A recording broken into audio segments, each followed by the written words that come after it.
Hi all welcome to my channel snow drop world. ఈరోజు day 20 అనమాట. 30 days ఛాలెంజ్లో sari pin make చేస్తున్నాను. ఎలా ఉందో చూసి ఫైనల్లో చెప్పండి.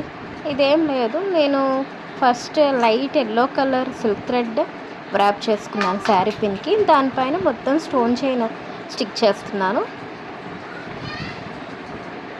లేయర్ లాగా కట్ చేసుకుంటూ స్టిక్ చేస్తున్నాను అనమాట. ఎలా ఉందో చూసి ఫైనల్లో చెప్పండి. అండ్ అలానే నా వీడియోస్ చూస్తున్నారు కానీ సబ్స్క్రైబ్ చేసుకోవట్లేదు. So please subscribe my channel snow drop world. In case మీకు కనుక రిటర్న్ గిఫ్ట్స్ కావాలంటే నేను డిస్క్రిప్షన్లో వాట్సాప్ నెంబర్ ఇస్తాను, దానికి మెసేజ్ చేయండి. చాలా రీజనబుల్ రేట్స్ అనమాట. ఈచ్ అండ్ ఎవ్రీ పీస్ అనేది పెడతాను. మీకు ఏది కావాలో అది సెలెక్ట్ చేసుకోండి వాట్సాప్లో. Thank you, bye.